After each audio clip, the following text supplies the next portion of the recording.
to the fourth chapter now on Indian polity. So in this chapter we will talk about the preamble of the Constitution. Okay, preamble. What is the basic meaning of the word preamble? What do you understand by preamble? So preamble to the Constitution of India is a brief introductory statement that sets out the guiding purposes and principles of the document. What does this mean? The preamble, it is a prefix. It is a prefix to what? To our Constitution of India, which means what is there in our Constitution of India, it explains you in a prefix, in a very brief manner. Okay, so it is an introductory statement that sets out the guiding purposes of the principles of the document, which is our Constitution. Okay, so what does it contain? We, the people of India, we, the people of India, have solemnly resolved to constitute India.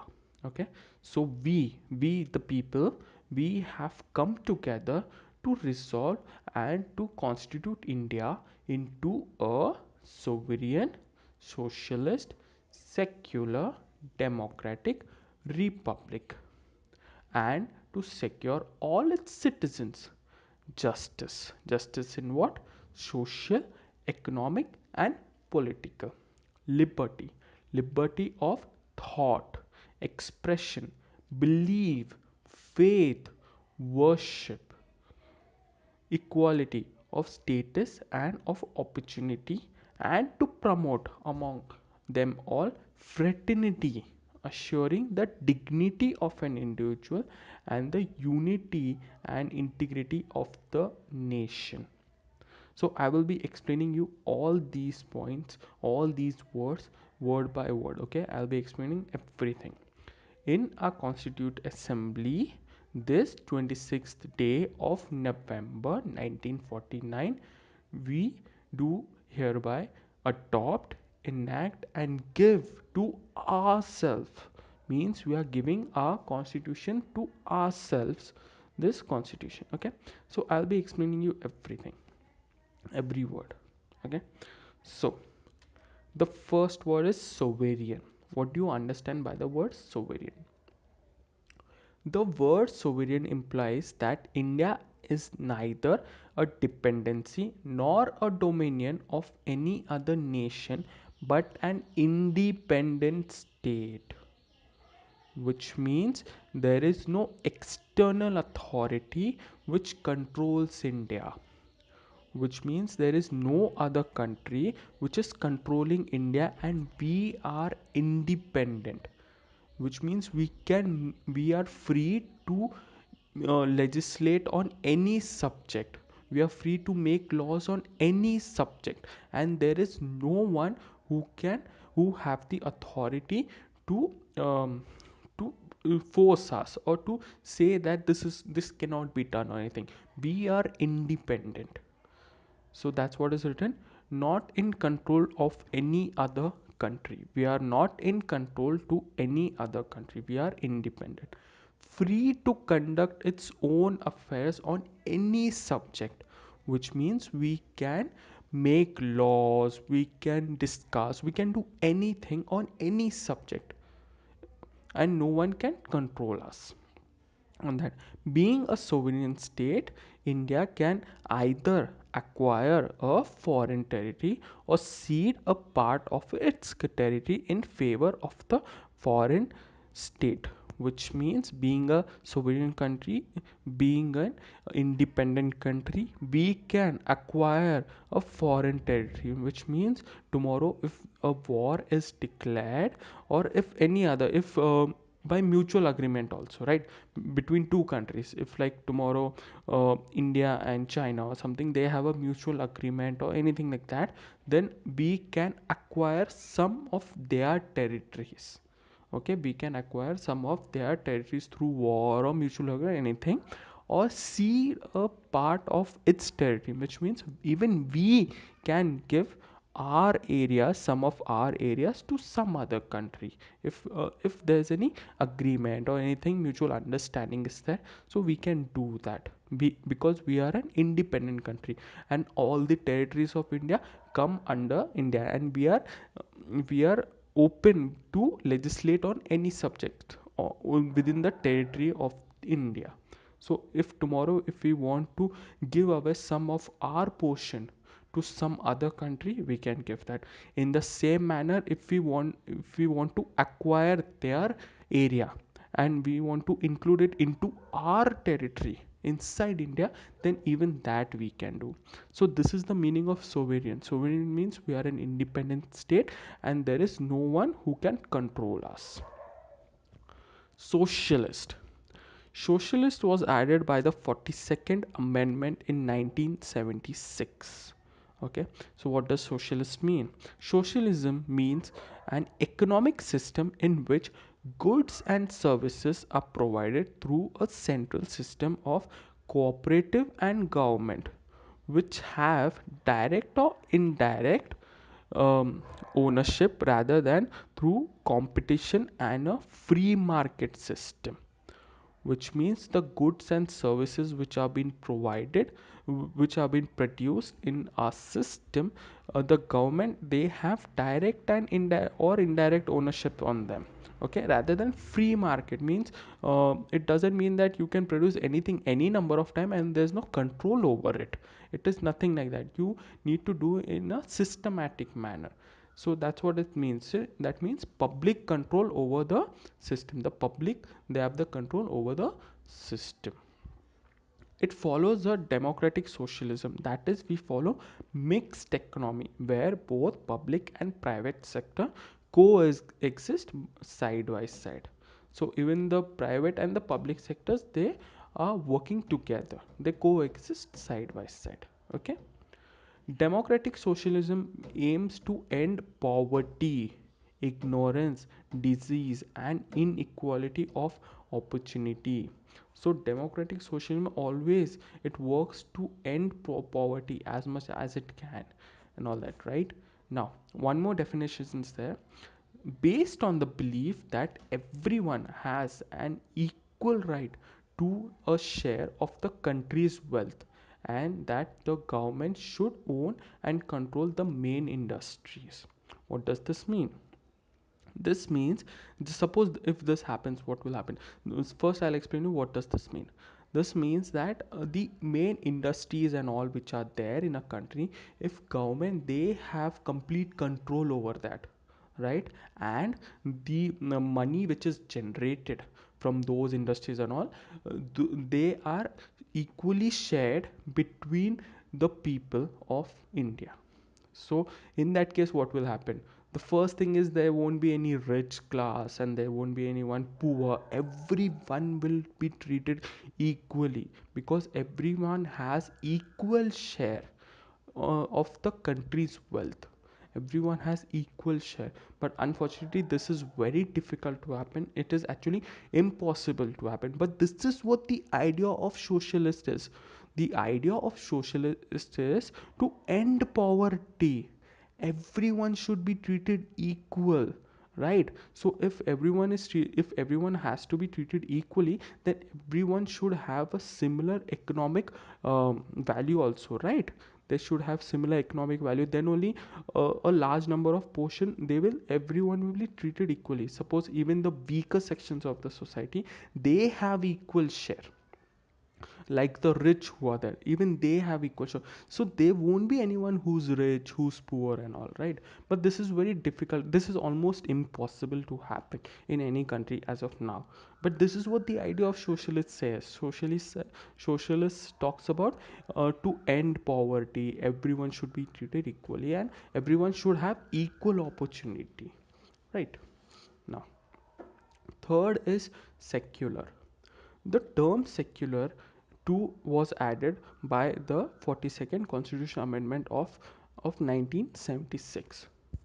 All religions in our country, irrespective of their strength, have the same status and support from the state. So, what does this mean?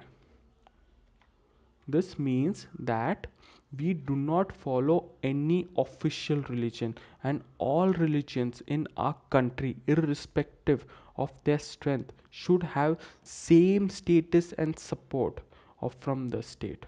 Okay, so that is what this talks about. All religions in our country should have the same status and support, and there is no discrimination based on the religion in which they follow. So that's what the word secular means. Democratic, supreme power of the people, right? So democratic usually talks about that it is the supreme power of the people. What people want, that will be done. That is what the meaning of democracy is. What people want, that will be done, because we live in a democracy, and it is the voice of the people which the government needs to hear and needs to implement. So that's what the word democratic mean. There are basically two types of democracy. One is direct and one is indirect. India usually follows a indirect democracy. In direct democracy, what happens is that the people exercise their supreme power directly. These are there are four devices of direct democracy. Okay, so in direct democracy, what happens is that the people exercise their supreme power directly. What does directly mean? I'll explain you what these four things mean first. Okay, so you'll understand what does direct democracy mean.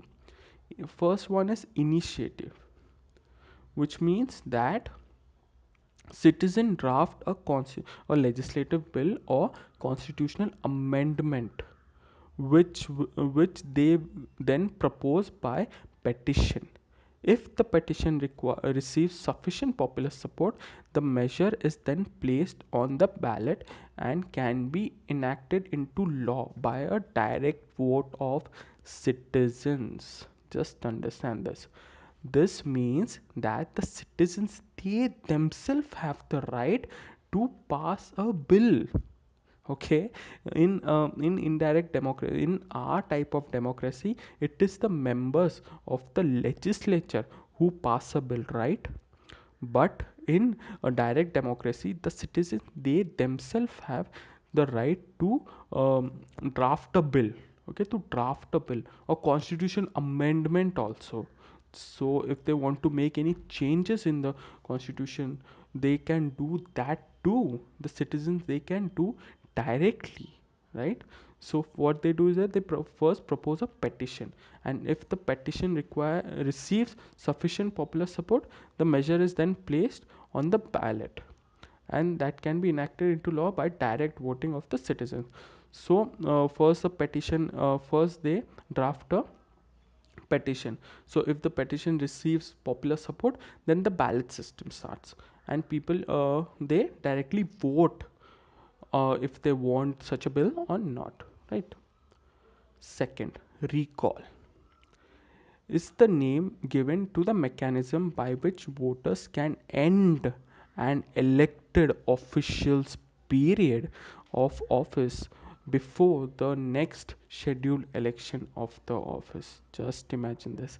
In this, the people, they themselves vote if they want to remove an official's period, if they want to remove a public member from his office. Okay, if they themselves want to remove an official member before his term of office, if they want to remove it, they can do it through recall.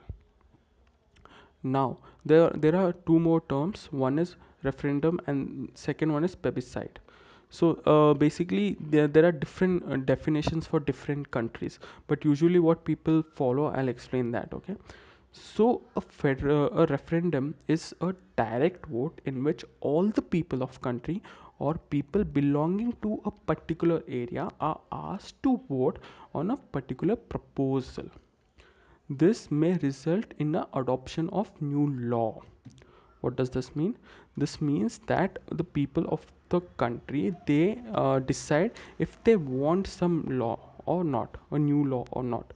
So the uh, uh, government will go ahead and they will propose it to the people. They'll go ahead and they'll tell that this is what we are thinking of doing. Do you want this as a law or not, or something like that? So they will give them the proposal, and it is on people. They will vote directly if they want such a law or not, right? That's what happens. But in indirect democracy, in our Indian system, it is our representatives who sit at the center and they make the laws. It is not upon us that we want it or not. They'll decide on behalf of us, right? And there are some definitions for plebiscite. It suggests that it is a type of vote of change, vote to change the constitution or government of a country. So plebiscite says that it suggests that it is a type of vote to change the constitution or government of a country. Okay, so if you want to change the constitution, if you want to modify the constitution, or you want to change the government as a whole of a country, then at that time you make use of plebiscite. But in Australia, if I talk about Australia, Australia defines referendum as a vote to change the constitution.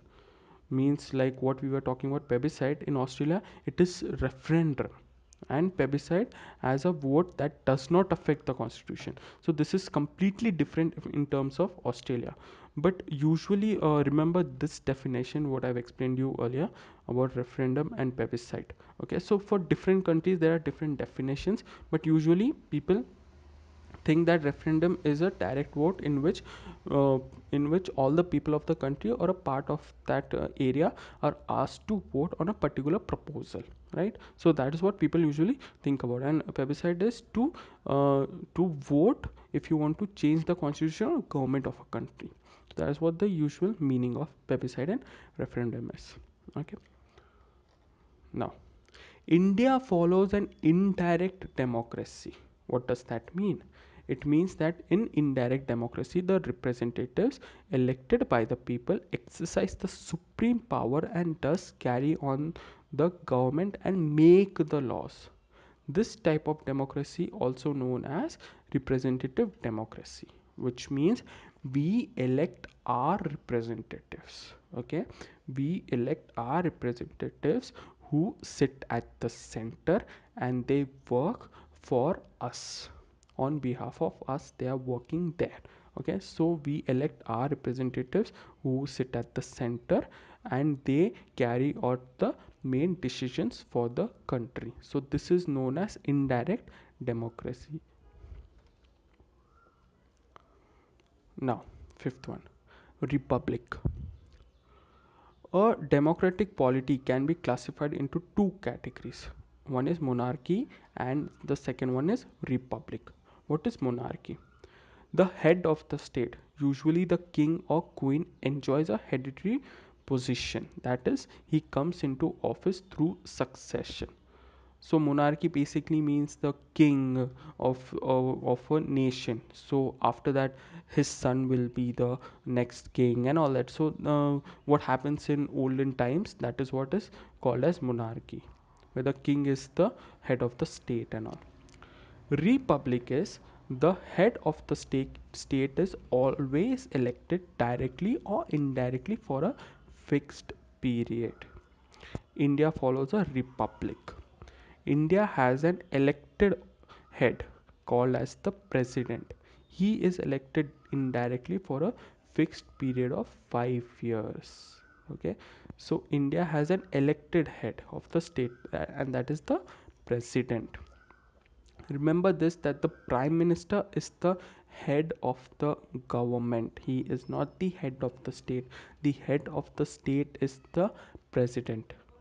Okay, and the prime minister usually gets his office when with the majority party rule, right? I explained you earlier how does that work. So people who get a majority in the Lok Sabha, who get maximum number of seats in the Lok Sabha, they are allowed to form the government, and the leader of that party will be the prime minister, right? So that is what the difference is. When we talk about the head of the government, it is the prime minister, and when we talk about the head of the state, it is the president.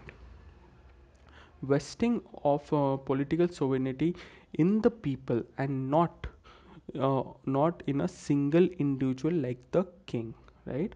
So the political sovereignty is there on the people and not on a single person like the king.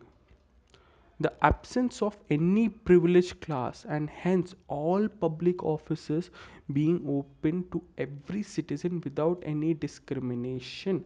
So all the government offices are open for its citizens, and there is no discrimination between them. So that is what also a meaning of republic. Okay, so all government offices are open for its people, and there won't be any kind of discrimination on that. Six is justice.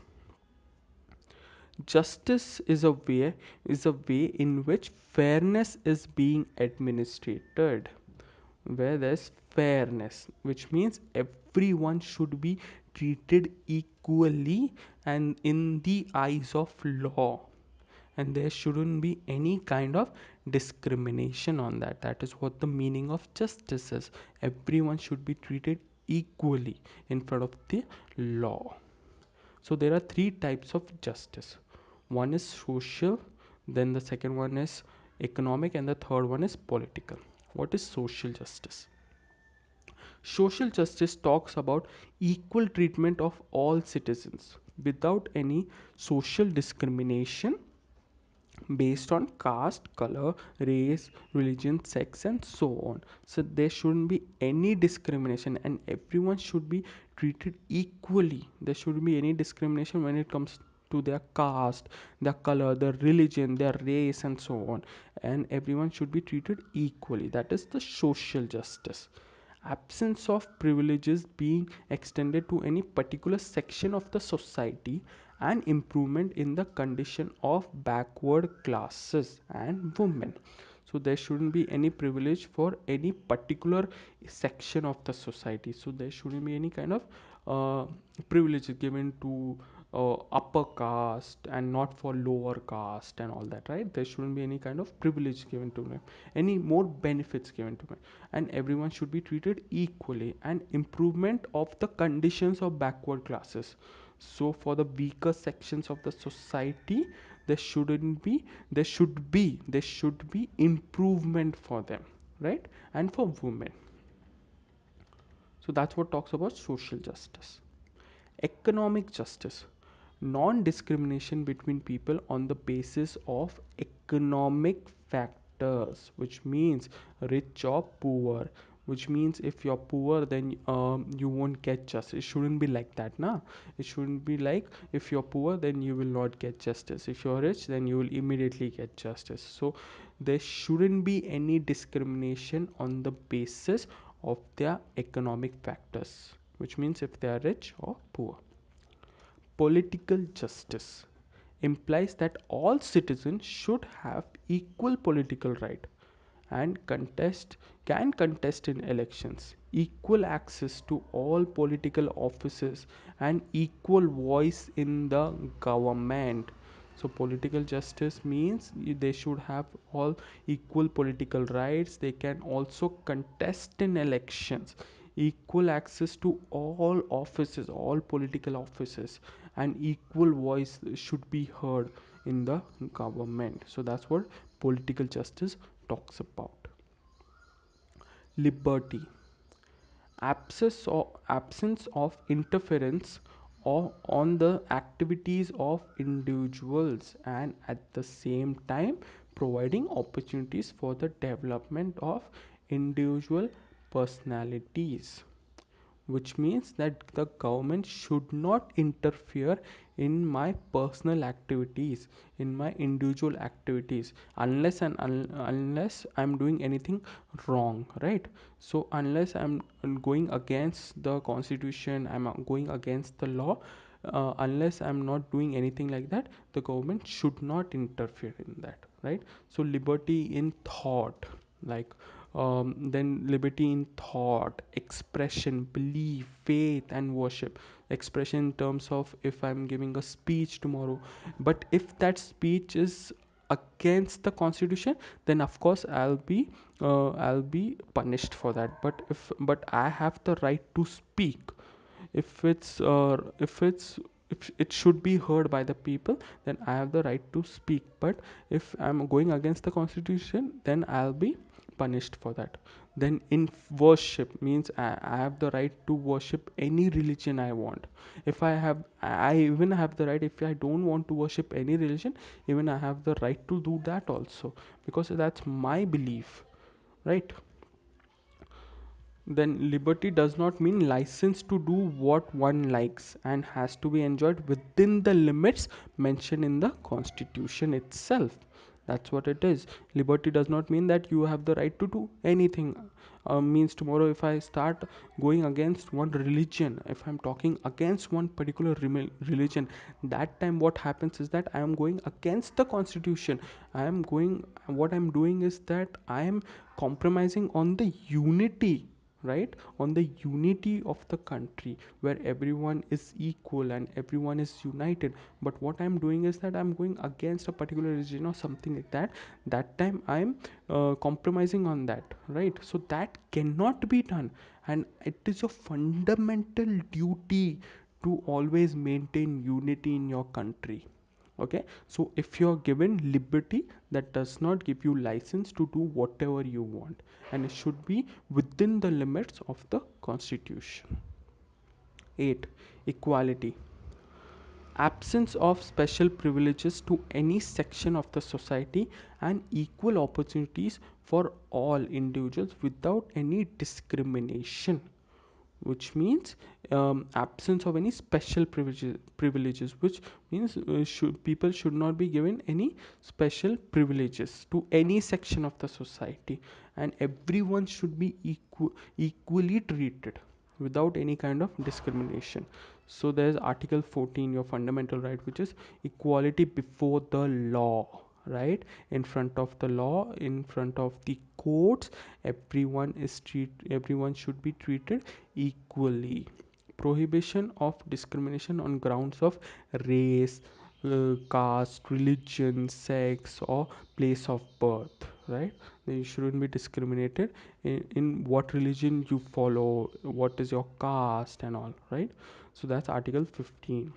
Equality of opportunity in matters of public employment, which means that in public services everyone should be given equal opportunity, and they should not be discriminated. In public jobs and all, everyone should be given equal opportunity. Abolition of untouchability, right? So it's actually not practiced as much as now, but when India got its independence and before that, it was hugely practiced. Untouchabilities, the scheduled caste and all, it was hugely practiced. As of now, everything has been reduced, but please, it is, as citizen of India, please don't do all these things. These things only divide and divide people. It will never spread love. It will always spread happiness. Sorry, it will always spread hatredness, but it will never spread happiness. Okay, so please don't do all these things. Abolition of titles means there are titles which have been given and all this. I'll be explaining you in further chapters on fundamental rights. Okay. 9. Fraternity.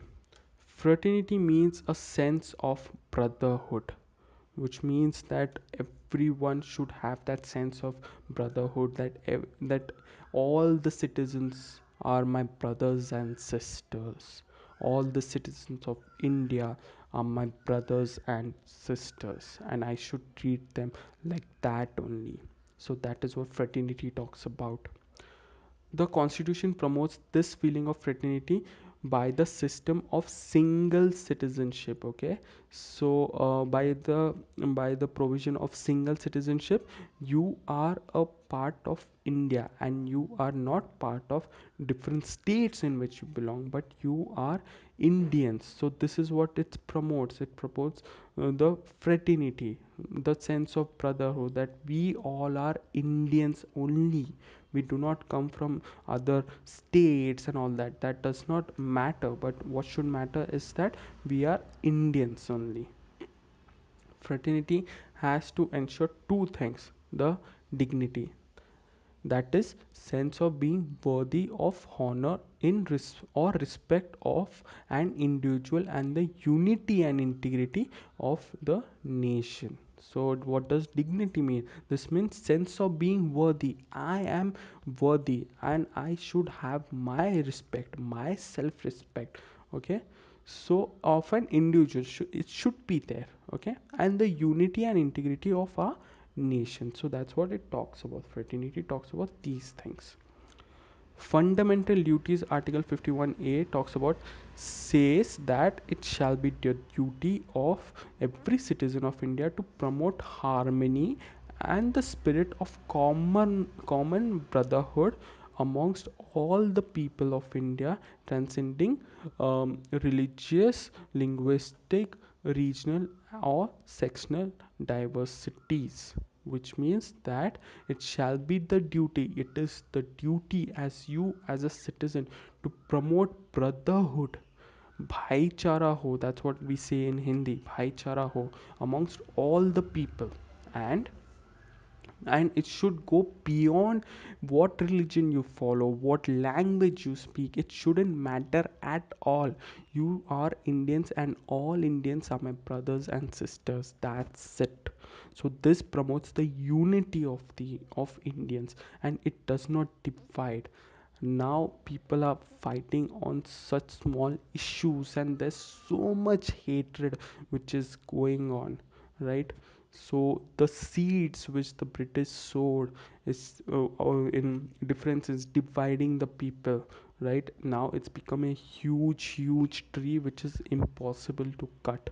So as far as you can, just keep that sense of brotherhood amongst all the people, regardless of what religion they follow, what language do they speak, and all that.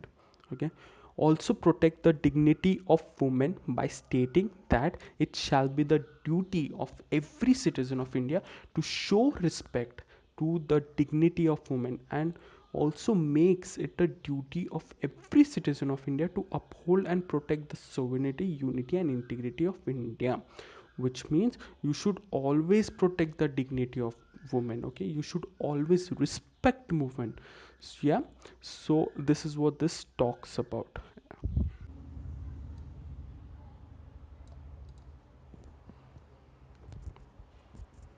Okay, so now let's talk about the significance of the preamble.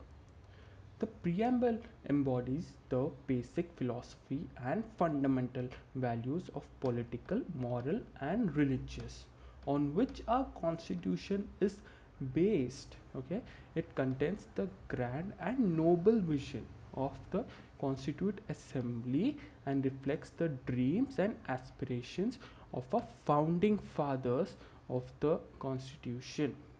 So as I said earlier, that the preamble is the prefix of what? Prefix of what? On what our constitution is based on.